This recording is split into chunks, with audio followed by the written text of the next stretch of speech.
Pag-usapan po natin 6 na bad habits na nakakasira sa ating ugat. Pwede ito nerve, artery, o vein. Tingnan po natin kahit yung mga kabataan, pwede po kayo manood. So ito yung katawan natin. Sa loob ng katawan natin, may muscle, di ba? Siyempre, pag sumasakit yan, sumasakit yung muscle natin. Pero actually, baka hindi sa muscle ang masakit. Kasi sa likod ng muscle, may arteries at veins. Focus natin, Doc Lisa. Artery, yung kulay pula. Yan, pwede yan maipit. Vein, yung kulay blue. At sa ilalim niya, meron pang mga nerves. Yan ang nerves ng katawan natin. Number 1 bad habit, pwede maipit ang nerve natin. Okay, sa Tagalog kasi lahat ugat pero nerve yon.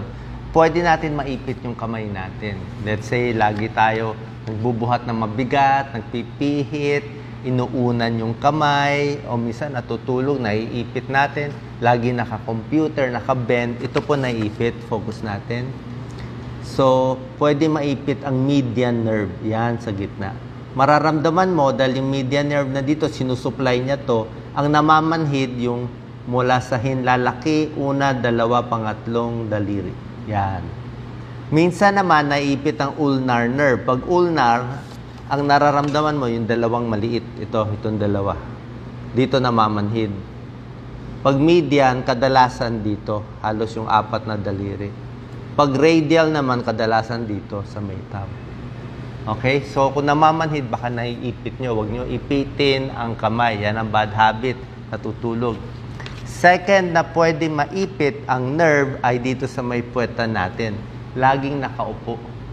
Laging nakaupo, yung wallet, o matigas yung silya, ito. Dito naiipit yung sciatic nerve.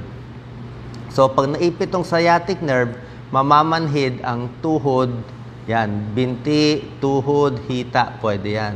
Dito sa may side. So, ingat tayo, wag laging nakaupo at wag matigas yung upuan. Pangatlo naman, bad habit, minsan nagbubuhat tayo ng sobrang bigat.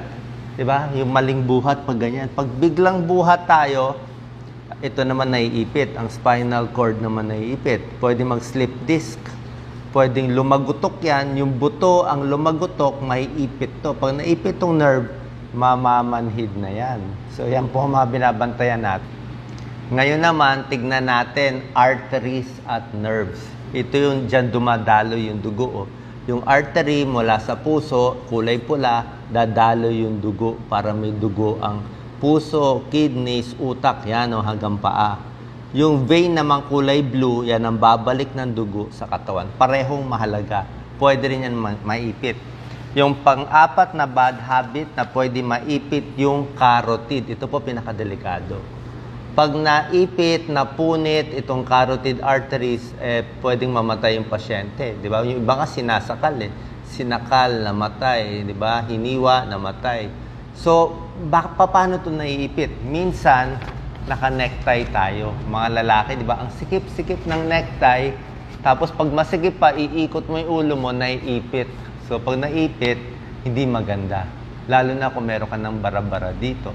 Minsan naman, barong Tagalog na sobrang sikip, pwede rin yon.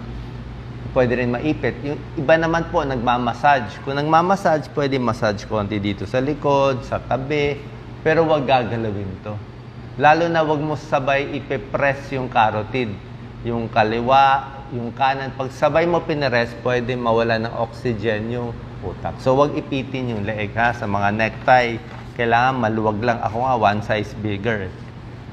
Panglimang bad habit, nakakaipit din ng artery, minsan nagsusuot tayo ng maong, di ba? Sobrang sikip na pantalon. Yan, may nangyari na to sa ibang bansa. Yung babae, sobrang sikip ng pantalon niya, naipit itong artery niya, tapos lagi pa siya nakasquat, nakatalungko. Nakatalungko na ang sikip pa, alam mo nangyari, nasira itong paa niya. Na-hospital siya 1 buwan. Kasi kakatalungko niya, nawalan ng blood supply, namatay yung paa niya. Nawala. Inipit niya ng sobrang sikip na pantalon. Kaya ako nga gusto ko maluwag ang pants natin. Kahit maong, dapat stretch. Number 6 naman na pwede rin maipit itong, actually hindi naipit pwedeng mamaga ang varicose veins. veins naman, ito. Yan. Pag lagi tayo nakatayo, sales lady, guardia, o lagi na nakatayo, ayan o, pwede mamaga to. Lalaki ang varicose veins mo lagi nakatayo. Gusto natin, minsan tayo, minsan upo, exercise, lakad-lakad, at mas gusto natin nakahiga. Yan. Pag medyo nakahiga yan, nakahiga tayong ganyan, hindi na mamamaga itong sa paa natin. Kaya tulad na sinabi ko, kailangan alagaan natin yung nerves, yung arteries, yung buong katawan para hindi maipit. Minsan nga sa bad habit natin eh. So yan pinakamalalim yung buto. Ito yung mga nerves na ayaw mo maipit ayaw mo maipit yung kamay o dyan sa puwet. Tapos ang susunod, ito naman, mga arteries and veins. Ayaw mo rin siya maipit yung leeg. Dito, wag masikip na maong. Pasunod dito, nasa muscle na yan. Yan, nakapatong na yung muscle. At ang huling layer ng katawan natin ay yung balat natin. So, akala nyo simple lang yung katawan natin, pero napakadaming dapat aralin at ingatan sa loob ng ating katawan. God bless po.